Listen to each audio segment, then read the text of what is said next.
وہ ایک ہوں، دو ہوں، تین ہوں، لیکن رب کا تصور رکھتے تھے کہ چاہے انہوں نے رب پتھر کو بنا لیا، چاہے انہوں نے رب درخت کو بنا لیا، چاہے انہوں نے رب سورج کو بنا لیا یا چاند، کسی کو بھی رب بنا لیا، لیکن ایک رب کا تصور ان کے اندر پیدا ہوتا تھا کہ میرا ایک رب ہونا چاہیے جس کو میں جا کر اپنی مرادیں بتاؤں، جس سے میں کچھ مانگوں۔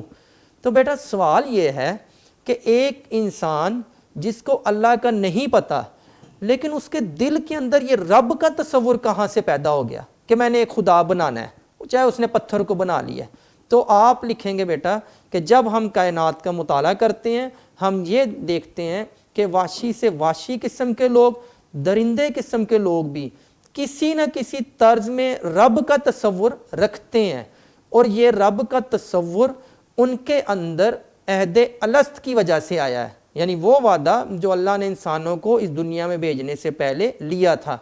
تو اللہ پاک فرما رہے ہیں اگر آپ اس وعدے یا اس فطرت پر غور کریں کہ ہمارے اندر رب کا تصور کہاں سے آیا ہے، تو نتیجتاً آپ اس بات پر پہنچ جائیں گے کہ یہ رب کا تصور ہمارے اندر ایک اللہ پاک نے رکھا ہے جو وحدہ لا شریک ہے، اس کے علاوہ کائنات میں کوئی رب نہیں ہے۔ تو جس ذات نے ہمارے اندر یہ تصور رکھا ہے وہ ذات اس کائنات کے اندر موجود بھی ہے۔ تو یہی بات بیٹا ہم ثابت کر رہے ہیں کہ کائنات کے اندر اللہ پاک موجود ہیں۔ تو یہ آپ اس کو اس طرح لکھیں گے کہ آپ کائنات کا مطالعہ کرتے ہیں، ہم یہ دیکھتے ہیں کہ وحشی اور درندے قسم کے لوگ بھی رب کا تصور رکھتے ہیں، اور یہ رب کا تصور ان کے اندر عہد الست کی وجہ سے آیا ہے، اور عہد الست وہ وعدہ ہے جو اللہ نے انسانوں کو اس دنیا میں بھیجنے سے پہلے ان کی ارواح سے لیا تھا۔ تو اللہ پاک فرما رہے ہیں اگر آپ اس وعدے، یعنی اس وعدے کو اللہ نے فطرت کا نام بھی دیا ہے کہ اگر آپ اس وعدے یا فطرت پر غور کریں گے تو آپ اسی بات پر پہنچیں گے کہ یہ وعدہ، یہ فطرت ہمارے اندر اللہ پاک نے رکھی ہے، جس ذات نے یہ وعدہ رکھا ہے وہ ذات اس کائنات کے اندر موجود بھی ہے۔ تو نیچے آپ لکھیں گے جیسا کہ قرآن مجید میں ارشاد ہے، جیسا کہ ہم کائنات کے اندر ہم نے دلائل لکھے تھے تو ہم نے اسی طرح لکھا تھا اپنے الفاظ میں، پھر ہم نے قرآنی آیت کا ترجمہ لکھا تھا۔ تو اس میں بھی آپ 2 آیتیں آپ کی کتاب میں لکھی ہوں گی کہ فطرت اللہ التی فطر الناس علیہا، کہ اللہ کی فطرت ہے کہ ہر انسان کو اپنی فطرت پر پیدا کرتا ہے، یعنی اللہ کا ایک طریقہ کار چلتا آ رہا ہے کہ وہ ہر انسان کو فطرت اسلام پر پیدا کرتا ہے۔ اور اسی طرح دوسری آیت لکھی ہوگی وفی الارض آیات للموقنین، کہ اس زمین میں بھی کیا ہیں، نشانیاں ہیں جو یقین رکھنے والے ہیں۔ وفی انفسکم، اور تمہاری نفسوں میں بھی نشانیاں ہیں، یعنی ہمارے اندر بھی اللہ کی نشانی موجود ہے، اگر ہم غور کریں تو ہم اس نشانی کے ذریعے سے اللہ کو ڈھونڈ سکتے ہیں، یعنی اس کائنات میں ہم یہ یقین پا سکتے ہیں کہ اللہ پاک موجود ہیں۔ تو اسی طرح جیسا کہ آپ صلی اللہ علیہ وسلم کی حدیث مبارکہ بھی ہے، اور یہ بورڈ میں بھی سوال آ چکا ہے کہ آپ نے اس حدیث کا کیا لکھنا ہے ترجمہ۔ حدیث ہے کل مولود یولد علی الفطرت، کہ ہر پیدا ہونے والا بچہ فطرت اسلام پہ پیدا ہوتا ہے، یعنی جو بچہ بھی پیدا ہوتا ہے وہ فطرت اسلام پہ پیدا ہوتا ہے، پھر اس کے ماں باپ اس کو یہودی یا نصرانی بنا دیتے ہیں، یعنی غیر مسلم کے گھر بھی جو بچہ پیدا ہوتا ہے وہ اسلام پہ پیدا ہوتا ہے۔ کیوں؟ کیونکہ ابھی ہم نے پیچھے پڑھا ہے کہ عہد الست، ہم سب نے اللہ سے یہ کہا تھا کہ آپ ہی ہمارے رب ہیں، تو اللہ نے یہ چیز فطرت بنا کے ہمارے اندر رکھ دی، اور یہ فطرت اسلام ہے، اور فطرت اسلام پہ ہی ہر بچہ پیدا ہوتا ہے، پھر اس کو کیا کر دیا جاتا ہے، اسلام سے کنورٹ کر دیا جاتا ہے، یہودی نصرانی یا جو بھی ماں باپ کا مذہب ہے اس کے مطابق اس کو بدل دیا جاتا ہے۔ تو یہ بیٹا جی حدیث کا آپ کو ترجمہ آنا چاہیے کہ کل مولود یولد علی الفطرت، کہ ہر پیدا ہونے والا بچہ فطرت اسلام پہ پیدا ہوتا ہے، پھر اس کے ماں باپ اس کو یہودی یا نصرانی بنا دیتے ہیں۔ اس کے بعد بیٹا جی آپ نیکسٹ ہے عقل سے۔ ہم نے شروع میں یہ بات کی تھی کہ اللہ پاک کائنات میں موجود ہیں، یہ ہم نے ثابت کیا تھا، پھر ہم نے کہا تھا ہم ریفرنس پیش کریں گے کائنات سے، فطرت سے، عقل سے۔ کائنات سے ہم نے پڑھ لیے، اور اس کے بعد فطرت سے بھی ہم نے یہ بات ثابت کر دی۔ اب ہے نمبر 3 عقل سے، کہ اگر غور کیا جائے، اگر غور و فکر کیا جائے، اگر سوچا جائے کہ کائنات میں کتنے رب ہیں اور کون سا رب ہے؟ تو نتیجتاً ہم اسی بات پر پہنچیں گے کہ کائنات میں رب ایک ہی ہیں اور وہ اللہ پاک کی ذات ہیں۔ کیونکہ اگر کائنات میں خدا زیادہ ہوتے، متعدد خدا ہوتے، ایک سے زیادہ خدا ہوتے، تو کائنات میں خدا ہونے کی وجہ سے فساد ہونا تھا، یہ فساد کا سبب بننا تھا۔ مطلب ایک خدا یہ چاہتا کہ بارش ہو، دوسرا یہ چاہتا کہ نہیں دھوپ نکلے، تو اس کی وجہ سے فساد ہونا تھا، اور کائنات میں آج تک خدا ہونے کی وجہ سے فساد نہیں ہوا۔ تو جس سے یہ بات ثابت ہوتی ہے کہ کائنات میں ایک ہی اللہ پاک ہیں اور وہ وحدہ لا شریک ہیں۔ تو یہ بیٹا جی آپ کا تفصیلی سوال یہاں پہ مکمل ہوا کہ آپ کا جو سوال تھا کہ وجود باری تعالیٰ پر نوٹ لکھیں، تو آپ نے پہلے یہ بات ثابت کی کہ کائنات میں اللہ پاک موجود ہیں، پھر آپ نے اس پر جو دلائل پیش کیے فطرت سے وہ بھی پڑھ لیے، عقل سے اور فطرت انسانی سے، تو یہ تینوں کے دلائل آپ کو آنے چاہیے۔ تو اگر اب آپ دیکھیں صفحہ نمبر 3 آپ کی کتاب میں، جو صفحہ نمبر 3 ہے، وہاں پر آپ دیکھیں اوپر یہ بات کر رہے ہیں فطرت انسانی سے۔ یہ دیکھیں یہاں پہ لکھا ہوا ہے کہ وحشی سے اور مہذب ہر قسم کے لوگ ایک قادر مطلق کا تصور اعتراف کرتے ہیں کہ کائنات میں ایک رب ہونا چاہیے۔ اسی بات ہم نے بات کی تھی آثار قدیمہ کی، یعنی اس سے بھی یہ بات واضح ہوئی ہے کہ جو وہ لوگ جو وحشی پست قسم کے لوگ ہیں وہ بھی ایک رب کے وجود کے کیا ہیں؟ قائل ہیں۔ اور اسی طرح فطرت انسانی کے اندر یہ بات اللہ نے رکھ دی ہے کہ کائنات میں ایک اللہ پاک موجود ہیں، اور یہ کب رکھی ہے؟ یہ ابھی ہم نے پڑھا تھا کہ عہد الست میں۔ اس کے بعد یہ آیت کا ترجمہ آپ لکھیں گے، اور اس کے ساتھ یہ دوسری آیت ہے، اور ان دونوں آیات کا آپ کیا لکھیں گے؟ ترجمہ لکھیں گے، اور ساتھ میں حدیث مبارکہ بھی آپ لکھیں گے جو پہلے بھی آپ کو لکھ کے دی ہے کہ کل مولود یولد علی الفطرت، کہ آپ صلی اللہ علیہ وسلم نے فرمایا کہ ہر پیدا ہونے والا بچہ فطرت اسلام پہ پیدا ہوتا ہے۔ اس کے بعد نمبر 3 ہم نے پڑھا تھا عقل سے۔ اگر آپ دیکھیں یہ لائن لکھی ہوئی ہے کہ کائنات کو بنانے والی یہ اعلیٰ اور برتر ہستی صرف ایک ہی ہے، اور وہ کون سی ہے؟ اللہ پاک کی۔ تو یہاں پر آپ ہیڈنگ دے سکتے ہیں نمبر 3 عقل سے، یہ جو آپ کے یہاں پہ لکھی ہوئی ہے کہ عقل، یہاں سے یہ شروع ہو رہا ہے کہ کائنات میں ایک سے زیادہ خدا نہیں ہو سکتے، اگر ہوتے تو یہ باہمی تصادم کی وجہ بننی تھی، یعنی ایک دوسرے سے لڑائی، ایک دوسرے سے فساد، جھگڑے کی وجہ بننی تھی۔ لیکن آج تک اللہ کا 2 خدا، 3 خدا، 4 خدا یا جتنے بھی خدا ہونے کی وجہ سے کوئی فساد نہیں ہوا، جیسا کہ قرآن مجید میں بھی ارشاد ہے۔ نیچے آپ اس آیت کو کیا کریں گے؟ ترجمہ لکھیں گے کہ کائنات میں اگر ایک سے زیادہ خدا ہوتے تو فساد ہوتا، اور کائنات میں آج تک اللہ تعالیٰ کا شریک ہونے کی وجہ سے فساد نہیں ہوا۔ تو یہاں پہ بیٹا آپ کا یہ سوال تفصیلی سوال مکمل ہوا۔ تو ہم 2 سوال پڑھ چکے ہیں، اس سے پہلے توحید کا اور اس کے بعد اب وجود باری تعالیٰ۔ توحید کا سوال پڑھنے کے بعد ہم نے اس سوال میں سے جو مختصر سوالات بنتے تھے یا جو MCQs بنتے تھے وہ میں نے آپ کو لیکچر نمبر 2 میں سلائیڈ پہ لکھ کر پیش کیے تھے۔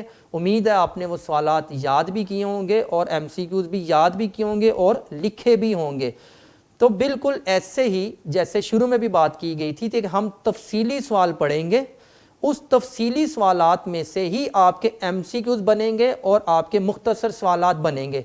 لیکن بیٹا یہاں تک جہاں لیکچر ابھی رکا ہوا ہے آپ نے یہیں تک لیکچر سننا ہے، سننے کے بعد آپ نے اس تفصیلی سوال کو لکھنا ہے، لکھنے کے بعد آپ نے یاد کرنا ہے۔ جب آپ سوال کو لکھ بھی لیں گے، یاد بھی کر لیں گے، پھر آپ نے یہ جو سلائیڈ آپ کے سامنے اس وقت موجود ہے یہاں سے آگے سننا شروع کرنا ہے، کیونکہ جب آپ سوال یاد کر لیں گے تو ان سوالات کے جوابات آپ کو خود بخود آ جائیں گے۔ تو اس لیے آپ نے یہاں سے لیکچر سننا تب شروع کرنا ہے جب آپ تفصیلی سوالات کو یاد کر لیں۔ تو سوال نمبر 1 مختصر سوالات اب ہم پڑھیں گے اس لیکچر میں۔ وجود باری تعالیٰ کا مفہوم بیان کریں۔ تو بیٹا اگر آپ نے تفصیلی سوال یاد کیا ہے تو آپ کو پتہ ہونا چاہیے پہلی ہیڈنگ ہی یہی تھی کہ وجود باری تعالیٰ کا مفہوم، کہ کائنات میں جو اللہ پاک موجود ہیں، کائنات کے اندر یہ جو نظام چل رہے ہیں یہ اللہ کی مرضی اور منشا کے مطابق چل رہے ہیں، اور وہ جو ایک تصور، ایک تھیوری پیش کی جاتی ہے کہ کائنات ایک دھماکے کا نتیجہ ہے، وہ غلط ہے۔ تو کائنات کو بنانے والی ذات اللہ پاک کی ہے۔ اس کے بعد سوال نمبر 2 ہے، وجود باری تعالیٰ کے بارے میں قرآن مجید کی کسی ایک آیت کا ترجمہ لکھیں۔ تو بیٹا جی ہم نے کائنات کے اندر 7-8 آیات پڑھی، اس کے بعد ہم نے فطرت انسانی کے اندر 2 آیات پڑھی، اس کے بعد ہم نے عقل والی جو دلیل پیش کی اس میں بھی 1 آیت پڑھی، ٹوٹل ہم نے 10 آیات پڑھی ہیں۔ اس میں سے کسی بھی ایک آیت کا ترجمہ آپ یہاں پہ لکھ سکتے ہیں، بالفرض آپ پہلی آیت کا ہی لکھ سکتے ہیں کہ افی اللہ شک فاطر السماوات والارض، کیا آپ کو شک ہے کہ آسمان اور زمین اللہ نے پیدا کی ہیں؟ تو آپ کوئی بھی ایک آیت کا ترجمہ لکھ دیں۔ اس کے بعد بیٹا نمبر 3 سوال ہے، عہد الست سے کیا مراد ہے؟ تو ہم نے جو دلائل پڑھے تھے فطرت انسانی سے، وہاں پر ہم نے یہ لفظ پڑھا تھا کہ عہد الست وہ وعدہ جو اللہ نے انسانوں کو اس دنیا میں بھیجنے سے پہلے ان کی ارواح کو جمع کیا اور ان سے پوچھا کہ کیا میں تمہارا رب نہیں ہوں؟ تو ہم سب نے بیک زبان ایک ہی جواب دیا تھا، کیوں نہیں، آپ ہی ہمارے رب ہیں۔ تو یہ ہے عہد الست۔ اس کے بعد نمبر 4 ہے، کل مولود یولد علی الفطرت، ترجمہ لکھیں۔ تو اب بیٹا ابھی ہم نے جب فطرت انسانی پڑھا تو اس میں نے آپ کو بتایا تھا کہ یہ آپ صلی اللہ علیہ وسلم کی حدیث مبارکہ ہے کہ ہر پیدا ہونے والا بچہ فطرت اسلام پہ پیدا ہوتا ہے، پھر اس کے ماں باپ اس کو یہودی یا نصرانی بنا دیتے ہیں۔ تو اس حدیث کا میں نے آپ کو مطلب بھی سمجھا دیا کہ اگر ایک کافر کے گھر بھی بچہ پیدا ہوتا ہے تو وہ فطرت اسلام پہ پیدا ہوتا ہے، پھر اس کے ماں باپ اس کو کیا کرتے ہیں، اس کو اسلام سے دور کرتے ہیں۔ اس کے بعد نمبر 5 ہے، اللہ تعالیٰ کی حکمت اور کاریگری کی نشانی کیا ہے؟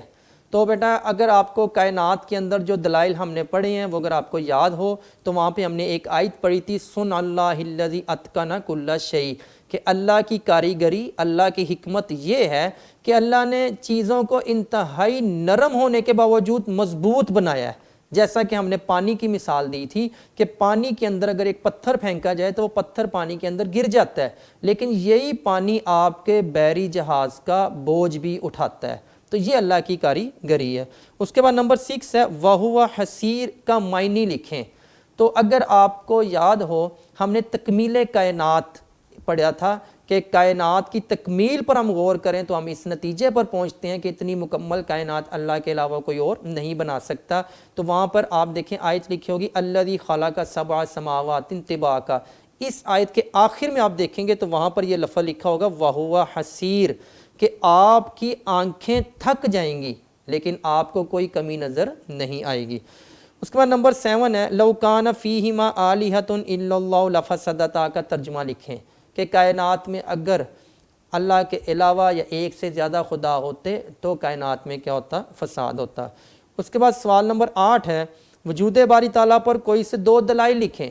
تو بیٹا ہم نے کائنات کے اندر 7-8 پڑھے ہیں، پھر فطرت انسانی پڑھا ہے، پھر عقل، ان میں سے کوئی سے بھی 2 آپ لکھ سکتے ہیں۔ آپ اوپر ہیڈنگ دیں گے تکمیل کائنات، نیچے آپ اس کو اپنے الفاظ میں لکھیں گے، پھر آیت کا ترجمہ لکھیں گے جس طرح پہلے آپ کو پڑھایا گیا، بالکل اسی انداز میں آپ نے کوئی سے 2 لکھنے ہیں۔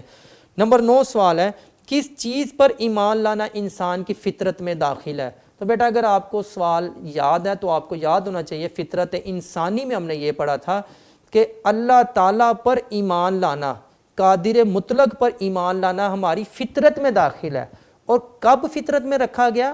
عہد الست میں۔ عہد الست آپ کو یاد ہونا چاہیے، وہ وعدہ جو اللہ نے انسانوں کو اس دنیا میں بھیجنے سے پہلے ان کی ارواح سے لیا تھا، اس وعدے کو اللہ نے فطرت بنا کر انسان کے وجود میں رکھ دیا۔ نمبر 10 ہے، آثار قدیمہ کی تحقیق سے کیا بات واضح ہو چکی ہے؟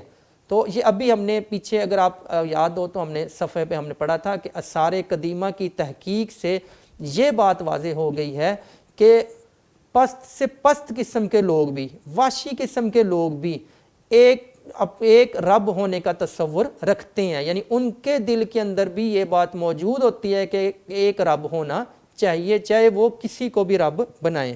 اس کے بعد نمبر 11 ہے کہ اگر اللہ کے سوا کوئی اور معبود ہوتا تو کیا ہوتا؟ تو یہ بیٹا ابھی ہم نے جو عقل سے دلیل پڑھی ہے کہ کائنات میں اگر اللہ کے علاوہ یعنی 2 خدا ہوتے یا اس سے زیادہ تو کائنات میں کیا ہونا تھا، فساد ہونا تھا۔ نمبر 12 ہے، سن اللہ الذی اتقن کل شیء کا ترجمہ لکھیں۔ تو یہ کاریگری اللہ کی کہ اس نے ہر چیز کو مضبوط بنایا۔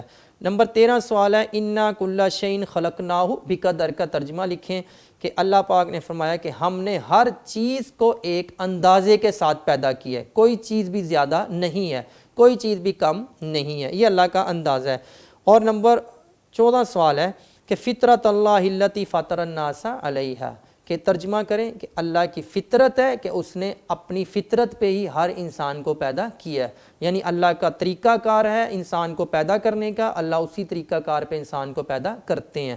وہ طریقہ کار کیا ہے کہ اللہ فطرت اسلام پہ ہر بچے کو پیدا کرتے ہیں۔ تو یہ بیٹا جی 14 مختصر سوالات ہیں، آپ کو اس کے جواب آپ نے لکھنے بھی ہیں اور یاد بھی کرنے ہیں۔ طریقہ کار وہی ہے کہ پہلے آپ تفصیلی سوال یاد کریں گے، پھر آپ ان سوالوں کو پڑھیں گے تاکہ آپ کو ان کے جوابات خود سے آتے ہوں۔ اس کے بعد بیٹا جی نیکسٹ ہیڈنگ ہے ایم سی کیوز ہیں، اسی تفصیلی سوالات سے ایم سی کیوز لیے گئے ہیں۔ کائنات پر جب گہری نظر ڈالی جائے تو اس میں نظر آئے گا نظم و ضبط، توازن، انتظام، رحمت، تو اس کا آنسر ہے نظم و ضبط۔ تو آنسر کا رنگ بھی تبدیل کیا ہوا ہے، تو آپ کو اس سے بھی اندازہ ہو جانا چاہیے، لیکن آپ کو تفصیلی سوال اتنا اچھا یاد ہو کہ آپ کو نیچے آپشن دیکھنے کی ضرورت نہ پڑے، آپ کے ذہن میں خود بخود اس کا آنسر آ جانا چاہیے۔ نمبر 2 ہے اللہ تعالیٰ نے آسمان بنائے کتنے، یہ بھی ہم آیات کے اندر بھی پڑھ کے آ چکے ہیں کہ اللہ پاک نے 7 آسمان بنائے ہیں۔ نمبر 3 ہے توحید کا عقیدہ انسانی ڈیش میں شامل ہے، تو یہ بات ہم بار بار پڑھتے آئے ہیں کہ انسانی فطرت کے اندر یہ بات شامل ہے کہ اللہ پاک کائنات میں اکیلے ہیں۔ اس کے بعد نمبر 4 ہے انسانی فطرت میں شامل ہے، انسانی فطرت میں شامل ہے عقیدہ توحید۔ یہ جو 2 ایم سی کیوز ہیں یہ ان کا جواب تقریباً ایک ہی ہے اور تھوڑی سی سٹیٹمنٹ کے اندر فرق ہے، کیونکہ بورڈ میں دونوں سٹیٹمنٹ سے آئے ہیں اس لیے یہاں پہ دونوں لکھی گئی ہیں۔ نمبر 5 ہے کہ اگر ایک سے زیادہ خدا ہوتے تو ان کے درمیان ہو جاتا، تو آپ کو بیٹا آپشن پڑھنے کی ضرورت نہیں ہے، تفصیلی سوال اتنا اچھا یاد ہو کہ آپ کو آنسر خود بخود سمجھ آ جائے کہ 2 سے زیادہ خدا ہوتے تو کائنات میں کیا ہوتا، فساد۔ اس کے بعد نمبر 6 ہے فاطر کے معنی لکھیں۔ اگر آپ آیت نمبر 1 دیکھیں فی اللہ شک فاطر السماوات والارض، تو آنسر کیا ہے، بنانے والا، یعنی آسمانوں اور زمینوں کو بنانے والے اللہ پاک کی ذات ہے۔ اس کے بعد نمبر 7 ہے سورج اور چاند گردش کر رہا ہے، تو اگر آپ کو تفصیلی سوال یاد ہے تو وہاں پہ آپ نے ترجمہ پڑھا تھا کہ سورج کی مجال نہیں کہ وہ چاند کو پکڑ لے، چاند کی مجال نہیں کہ وہ سورج کو پکڑ لے، ہر ایک اپنے مدار میں گردش کر رہے ہیں۔ تو نیچے آپشن دیکھیں، آپشن میں دیکھیں لکھا ہوا ہے اپنے مدار، تو آپ کو یہ آنسر آنا چاہیے۔ اس کے بعد نمبر 8 ہے انسانی تاریخ کے مطالعے سے ہر طرح کی قوم میں کس کا وجود ملتا ہے، تو آپ آپشن دیکھیں نیکی کا، قادر مطلق کا، شریک کا اور آگ کا۔ اگر آپ کو تفصیلی سوال یاد ہو وہاں پر میں نے قادر مطلق کے نیچے ایسے لائن بھی لگائی تھی تاکہ آپ کو وہ لفظ ذہن میں بیٹھ جائے کہ ہر طرح کی قوم کے اندر قادر مطلق کا تصور موجود ہوتا ہے، یعنی رب کا تصور موجود ہوتا ہے، آگے ان کی مرضی ہے، وہ رب جس کو مرضی بنا لیں، بس ہم نے یہ غور کرنا ہے کہ یہ تصور آیا کہاں سے ہے، تو ہم یہ بات ثابت کر دیں گے کہ کائنات میں اللہ موجود ہے۔ نمبر 9 ہے افی اللہ شک فاطر السماوات والارض، یہ دیکھیں یہ فاطر کا لفظ ہے، اور یہ آپ ایم سی کیو 6 دیکھیں تو اس کا معنی بھی پوچھا گیا ہے آپ سے کہ کیا شک ہے آپ کو کہ آسمان اور زمین اللہ نے پیدا کی ہیں، نیچے پوچھا یہ کس صورت سے یہ آیت لی گئی ہے، تو یہ آیت لی گئی ہے صورت ابراہیم۔ اگر آپ وہ صفحہ دیکھیں جہاں پر یہ آیات لکھی ہیں، آیات کے بالکل آخر میں آپ دیکھیں گے کہ بریکٹ کی شکل میں آپ نیچے دیکھیں گے کہ صورتوں کے نام لکھے ہوئے موجود ہیں، آپ کو ان کا آئیڈیا ہونا چاہیے کہ وہ کس صورت میں ہے۔ اس کے بعد نمبر 10 ایم سی کیو ہے کل مولود یولد علی الفطرت۔ میں آپ سے پھر کہہ رہا ہوں بیٹا یہ بڑا اہم سوال ہے، آپ کو اس کا ترجمہ لازمی آنا چاہیے، اور آپ کو یہ بھی پتہ ہونا چاہیے کہ ایم سی کیوز میں آپ سے یہ پوچھا گیا ہے کہ یہ حدیث ہے، یہ اجماع امت ہے، قیاس ہے یا اجتہاد ہے، تو بیٹا جی یہ ہے حدیث، تو یہ جو اجماع امت پر رنگ ہو گیا یہ غلطی سے ہو گیا، تو اس کا آنسر کیا ہے کہ یہ حدیث ہے کہ کل مولود یولد علی الفطرت۔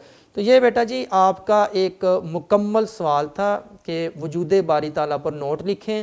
ہم نے اس کا بڑا تفصیلی آنسر پڑھا، ہم نے 3 طرح سے یہ بات ثابت کر دی کہ کائنات میں اللہ پاک موجود ہیں، فطرت سے ثابت کیا، پھر اس کے بعد ہم نے کائنات سے اور عقل سے۔ اس کے بعد اس تفصیلی سوالات میں جو بھی MCQs اور مختصر سوالات بن سکتے تھے وہ آپ کے سامنے لکھ کر آپ پیش کر دی ہیں۔ اس کے باوجود بھی اگر آپ کو کوئی سوال یا کوئی جواب سمجھ نہ آئے تو آپ کمنٹ لازمی کریں، تو آپ کو وہاں پر جواب دیا جائے گا۔ اور اپنا خیال رکھیے گا۔ اللہ تعالیٰ آپ کا حامی و ناصر۔ اللہ حافظ۔